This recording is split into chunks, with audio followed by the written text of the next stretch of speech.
ค่ะกราบสวัสดีอีฟซี่ทั้งช่องของสงกรานต์นะคะมื้อนี้จะมาตามแนวทางพอบ่ประสงค์ออกนามนะคะเสียดายค่ะพี่น้องเมื่อคืนนี้เข้าทั้งบนทั้งล่างเข้าตรงพะนะพอว่าแม่ขันบ่ไปเอาขันเผลอเนาะพี่น้องจังซี่ล่ะเลยบ่อยากให้พี่น้องเผลอพลาดเนาะบ่อยากให้เผลอบ่อยากให้พลาดบ่ไปเอาหมู่บ้านยากหลายลงเลขไทยโทรศัพท์ความจำบ่หลายพี่น้องก็เลยเอาไว้หลายบ่ได้นะคะแต่ว่ากะทั้งเพิ่นกะว่าเข้าทั้งบนทั้งล่างจับคู่กับ6395ว่าสั่นว่าแล้วก็ไปทางอุบลนำว่าสั่นก็25พี่น้องนี่ล่ะเอามื้อนี้ก็อย่าเผลออย่าพลาดเด้อค่ะวันที่17กรกฎาคม69ตำลาววันศุกร์สุดสัปดาห์ของพบ่ประสงค์ออกนามนะคะจะเป็นตัวใดนั้นเฮ้าไป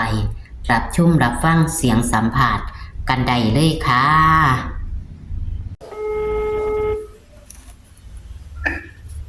สวัสดีค่ะพ่อวันดีไม่ย่ายเมื่อวานนี่บ่ได้ไปเอายากหลายยากลงเลขอันรัฐบาลไทยมันลงแล้วบ่ายโมงกว่าได้บ่ไปเอาพอซ้ำเป็นจังไดพอเมื่อวานนี่เข้าบ่เข้าแล้ว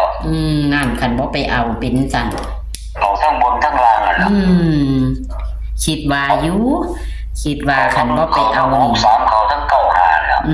คิดว่าบ่ไปเอานี่มันต้องเข้ายากทางอุบลก็ถือ2 5โอ้หนูก็ยากหลายลงชิปบุญไหว้อยู่ทั้งแ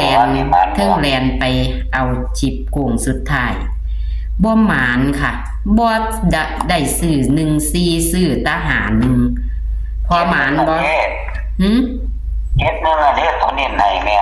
เฮ้ยก็ยังว่าบ่ได้ซื้อพอบ่คิดพอซ้ำก็ตัวนี้ไหนก็เฮ็ดนั่นน่ะออกอยู่เบิ่งอยู่หังพอก็เข้าอยู่เลขนั่นผมก็ได้เรื่องเก็บเรื่องก็ตามเลขซึ่งมันเขาว่าเขาเองผมฝันมันได้ดีแม่ให้เล่าไปเลยแม่ค่ะถึงว่าไปกลุ่มน้องชายรถพอดีกับนี่เม็ด1 7 2นั่นโอ้ยเมื่อวานนี่คิดว่าอยู่โอ้ยเนาะจักว่าเป็นจังไดดอกเทิงลูกสาวมายากลูกสาวก็มาพอดีได้เฮ็ดแนวอยู่แนวกินได้อันนั้นก็เลยเอาบ่ได้เอาละมื้อนี้ว่าซั่นเลยบ่ได้ไปเอาน้ำพอว่าซั่นก็ได้สิได้มั่นใจกับเลขไทยเนาะพ่อนำเนาะแต่น้องเราวิ่งไงก็วิ่งหัวกัดเย็ดเนาะค่ะรับร้อยก็เข้าแม่2แม่มันมาเป็นนั่นมันมาเป็น2ที่มันคือกันเป็นนั่น2 7 1แล้วโอ้ยเต็มๆเลยเนาะสิได้3ตัวนี้บัดนี้เอาพอเอาต่อมื้อนี้สุดสัปดาห์มื้อนี้เอาเลขในตารางเลยค่ะในตารางมันมี6มี9มี0 9 0 3 4 7 3 4 7 8วิ่ง6 กับ 9 6 กับ 9นิ่นตัวใดพอ6 กับ 9นิ่น6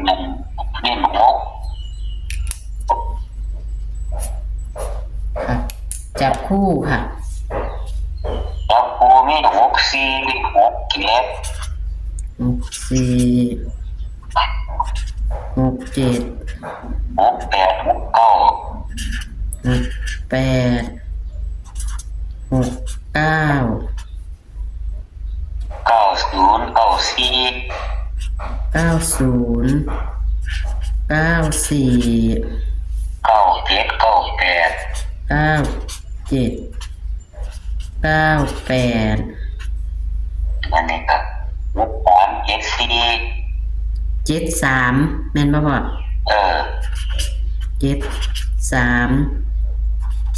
74 78 70 78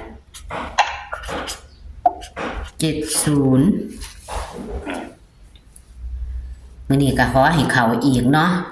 หมู่บ้านเขาเทั้งบนเทั้งล่างเทั้งอุบลว่าติพ่อหมู่บ้าน ข้างบน จับคู่ตามกับหาเนี่ย 3 กับ 5เนาะไปเลยทั้งอุบลกับไปตัวนี้5กับ2 5เนาะบ้านเฮากับ9 5จับคู่กับเขาทั้งบนทั้งล่างเลยบ่พ่อหมู่บ้านนี่ แม่น ตรงบ่พ่อหมู่บ้านนี่ ตรงเลยเข้าหา 63 แล้วก็63นี่คันเผลอเป็นตันตัวนี้เนาะมื้อนี้ก็ให้เข้าอีกเด้อมื้อนี้เลขกันเบิ้นมีบ่พ่อเบิ้ลมันก็สิไอ้มี6699เลยยาย6699ดับพ่อดับ2552ดับอยู่เว้ยดับบนล่างเนาะ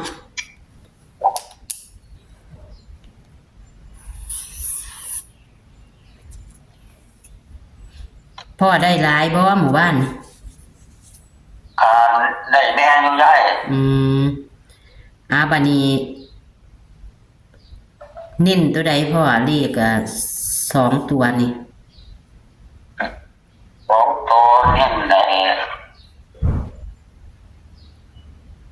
เน้น9094 74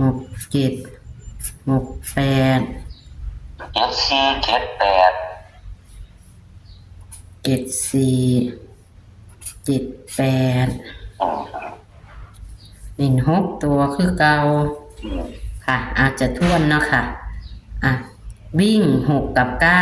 9นิ่นที่6เนาะค่ะหลุด6จับคู่64 67 68 69 90 94 97 98 73 74 78 70เน้นที่67 68 90 94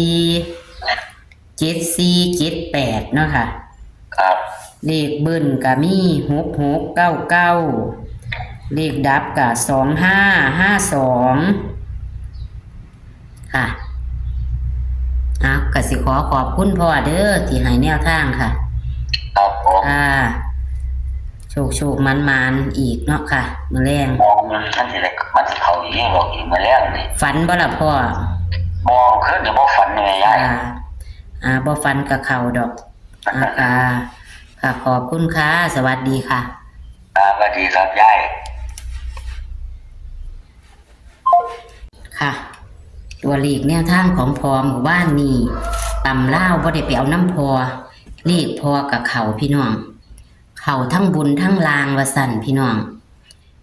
เลขพอเขาทั้งบุญทั้งล่างถ้าเผลอเนาะมันก็ยากหมู่บ้านก็เลยบ่ได้ไปเอาเขาทั้ง63เขาทั้ง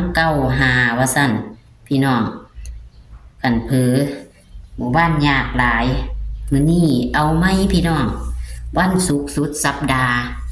คาเทียมันเข่าอีกเนาะพอของพอนี่ก็อย่าทิ่มอย่าป้านะคะคันเข่ามันจะเข่าทั้งบุญทั้งลางแต่กลับไปทั้งไปทั้งอุบลนะคะ17 กรกฎาคม 69นะคะตำลาวกับพอบ่ประสงค์ออกน้ำนะคะเลขในตารางก็กอดข้อกันมาดีเด้อค่ะพี่น้องตัวเลขแนวทางก็เด้นี่ค่ะแคปหน้าจอเด้อค่ะเน้น6 คู่คือเก่าค่ะถึงเลขจะหลายตัวห้าเข่ากับเข่าเทิงบนเทิงล่างค่ะ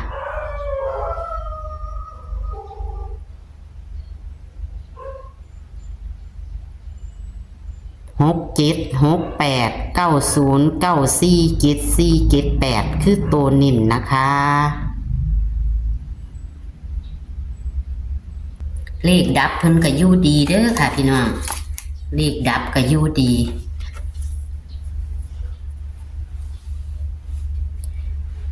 เลขดับก็2552เลขเบิ้ลก็6699นะคะเอาขอให้โชคให้มานก็พอบ่ประสงค์ออกนามต่ำลาววันที่17กรกฎาคม69นี้ก็ขอบคุณที่กดไลค์กดแชร์และเป็นกำลังแรงใจให้กับช่องของสงกรานต์และเซียนเพิ่นเด้อค่ะเอาคลิปนี้ก็ฝากไว้ซ้ำนี้ค่ะสวัสดีค่ะ